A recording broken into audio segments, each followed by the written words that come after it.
Today is a really exciting day. I'm here with my personal trainer, Debbie, Hi. who I worked out with for like 2 or 3 years. 3 years, yeah. In LA, and now I live in Colorado, but we train once a week over Skype. And the reason I want to introduce you to Debbie is because she's helped me work through some pretty amazing adaptive and modified moves when I'm working out that I want to share with you guys, because Debbie has taught me that we don't just have to ignore the parts of our bodies that aren't like everybody else's, and we can still build strength and endurance. So I am so excited to have Debbie. Well, thank you. Yeah. Well, I just want to say that it's not like there's a book of exercises that someone with one arm should be doing. It's really about being creative with your body. Everybody has different stuff that they excel at and can work with easily, and then everybody has stuff that they have to think outside the box for. Right. So these are all moves that I was doing myself, and I was just like, how can we get Sarah to do this? And some of it took some experimentation, some of it worked, some of it didn't, and that's kind of where we went from here. Yeah. So we use some equipment, Yes. and that's how we've made it easier for you to do some of these moves. So you want to tell them about the yoga blocks? Yeah, so like Debbie said, we've kind of like figured out and trial and error, played with different toys throughout the years, figuring out what works. And something we just started using was yoga blocks. And I've used yoga blocks for yoga, but never for training and doing some push-ups and some of the things that we've been doing. So I just wanted to talk about these really quick because they're so helpful. I personally have to use typically I use 2 large yoga blocks, and I get the medium cushion because if you get a really hard yoga block, it's actually quite uncomfortable to rest your arm on it. And if it's too soft, then my arm kind of like sinks into the foam. So the medium strength, I guess is the word, I use 2 of these, and it actually happens to be about the width of, or the length of approximately. It's not perfect, but you know what? Not everybody's arms are the exact same length anyway. And just to show that, today we have 1 of those, and then we also have 2 smaller yoga blocks, and that's just to demonstrate that really, like, you can use any size. You can get creative. This is custom built. So we're gonna play with both of those. I love resistance bands. They're a really great way to work multiple body parts at the same exact time. Super simple. You can get them on Amazon. The green is lightweight. Lightweight does not mean lightweight. So I actually mostly use green. Every once in a while I throw in a red, which is a little bit heavier, but you don't have to worry that you're getting too light of one. Green should be just fine, right? Yeah, I like green. Yeah. And you'll see the ways that, like, through different workouts, the ways I can wrap my the wristband around my arm. And we make it work. Yeah, use right? different ways. And then one of the things is that Sarah had never been able to use weights before, so we use old lady ankle weights because we can. I think one of the first things that I learned when I bought these is that whatever weight size it says on the order form on Amazon when you're getting them, if it says 5 pounds, it actually means that together they are 5 pounds. So it's 2.5 pounds each. So you can actually sort of get a few different weight sizes. And sometimes we put 2 on our arm, sometimes we put 1 on our arm, depending on what we're doing and what body part or what muscle group we're working. Right. Usually it seems like we'll use 2, and then I just I kind of layer them up and stack them on top of each other like that. And as you get stronger, you can always have 2 different sizes on your arm at the same time. Right. Cool? Cool. All right, I'm excited. Okay, let's do this. Let's start by doing a nice full body move. I'm gonna have you stand on the band with both feet, okay? And you're gonna stand with your feet about hip width apart, okay? And then I'm gonna hold the band, palms facing down with each hand, and we're gonna hook the band around your arm, okay? And you wanna just get comfortable, okay? And then from here, so I'm gonna have you spread your feet just a little bit more. I always tell people hip width apart. Your hips are yeah, there you go. Okay, so we're gonna sit our butt back like it's sitting into a chair and do a perfect squat. So perfect squat means weight in the heels, sitting that butt back, and we're gonna lift our arms forward, keeping those palms facing down. So we're just gonna sit and then slowly stand back up. Good, so I'm gonna have you turn sideways for me because I wanna show everybody what a perfect squat looks like, and I wanna show them what this gorgeous back looks like. Okay, so I'm gonna have you sit towards me like you're gonna sit on my hand. Good, and then lift those arms forward.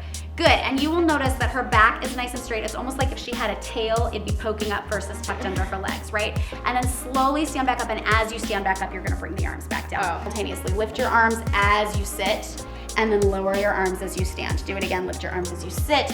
Good, and because we're keeping her chest upright, I'm gonna guess, Sarah, that you're feeling it through the back and then even into the abs a little bit, right? Yes. So I always say you can always work your abs while you're doing crunches, but we wanna teach our abs to work in the off hours. How's it feel? Are you feeling it? Yes. Good, so it doesn't have to be even on both sides because sometimes we're not even on both sides, but at least we're getting the opportunity to sort of work this shoulder, arm, and back.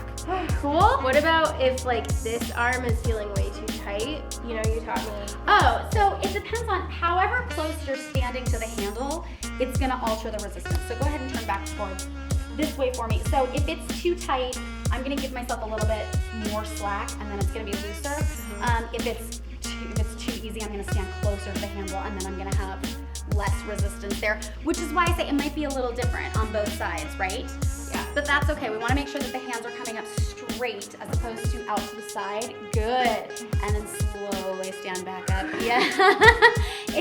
It's right away. It looks so easy. It's not nearly as easy as it looks, right? Nope. I love it. Awesome. Okay, so another cool way, I'm gonna have you actually keep the band right where it is. Okay. I'm gonna have you lean just a little bit forward. And again, I always talk as if there's like a tail that you're sticking up, okay? Good, and then from here, let's actually work the back of those arms. So I'm gonna have you roll your shoulders back, stick your chest out like you're proud you've got it. Good, and then you're gonna slowly pulse the hands backwards. Okay, good. So there you go. And I want it really, really slow and controlled. So the cool thing about bands, right, is that you get resistance in both directions versus the weights that you just have to lift up. Good, I'm gonna have you turn one more time because I wanna show these lovely people at home. Good, so I want you to squeeze those shoulder blades together and then just slowly pulse. And you should be feeling it right through the back of the arms. Yes? Yes. Perfect, perfect. Good, I want you to keep those shoulders rolled back because we're actually strengthening and supporting the shoulders and I want you to strengthen them into the position that you want them to be in versus rounded forward. Yeah? Yes. All right, good, and then let's show them one more move with these bands. Before we even do the band, let's show them a perfect lunge, right? Just to show off. Just to show off what you can do. How good I am. So let's turn sideways so that they can see what it is. And a perfect lunge has both knees bent at a 90-degree angle. So go ahead and step out. Perfect. So you're gonna see how Sarah's making a straight line from the top of her head to her tailbone, that's the word I'm looking for, as opposed to leaning forward. And your legs are longer than you think they are, ladies, so make sure you're stepping out far enough to get both knees bent. Perfect. Okay, now go ahead and grab that band for me. And this time I'm gonna have you step back into the lunge. So you're gonna come into a lunge position and we're gonna hold it up right there. And you can show everybody. I hate this one. You hate it, but like it's a love-hate relationship because you can feel it working so well. So start with close. Open, there you go, close. And because you're keeping those shoulders rolled back, you feel that back half to engage, right? Yes. And you're feeling it behind My the shoulder shoulders, blades. yeah. Good, I'm gonna have you turn to face the camera because I want everybody to see what it took us a couple minutes to figure out, okay? Okay. Good, so arms are up, there you go. And then as you stand up, they open and close, there you go.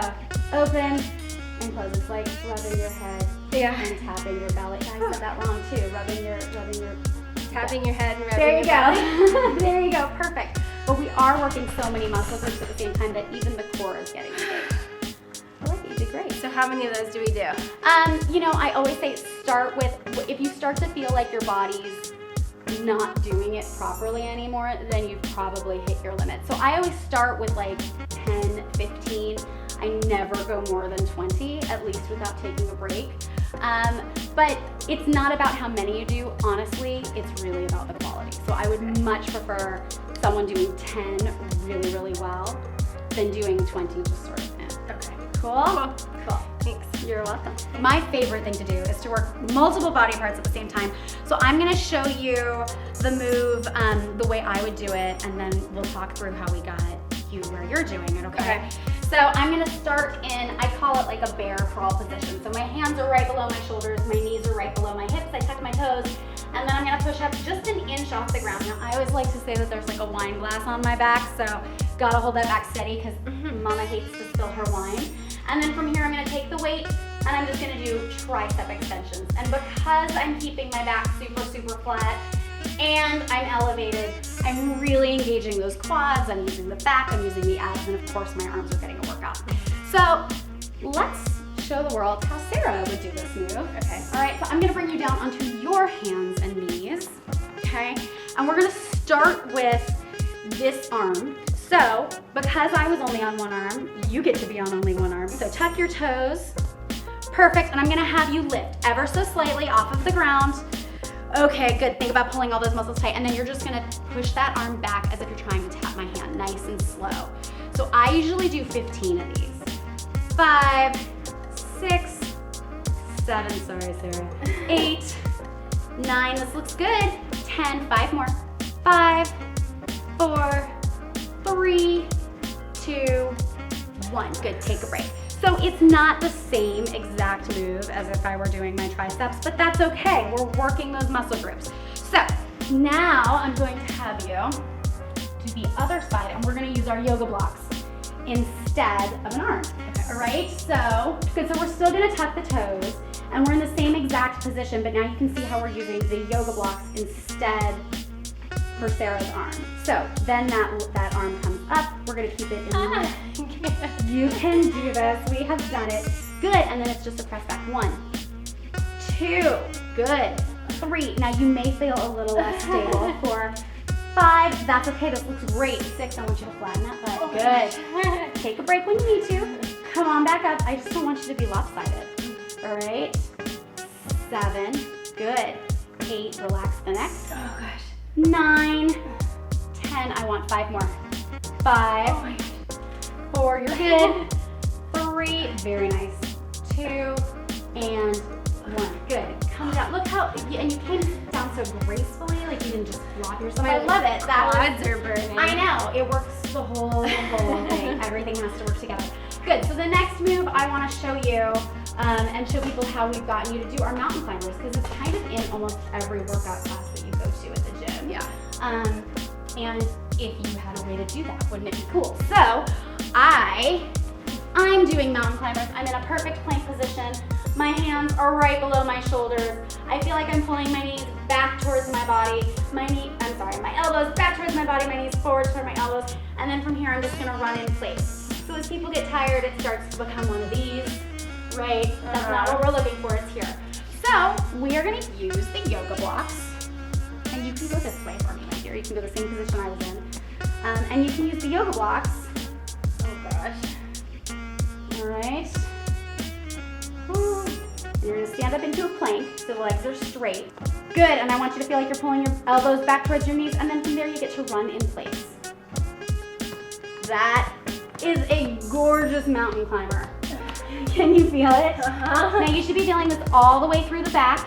And of course, it's a cardio move at the same time. We're working the shoulders, we're working the abs, we're working the legs. Let's do like, I don't know, 10 more seconds. 9, 8, 7, 6, 5, 4, 3, 2, 1. Okay, take a break. Very nice. You're a little sweaty, I like it. I know, I'm starting to can see it Good, I like it. shimmering on my face. That was awesome. Thanks. Cool? Yep. Cool.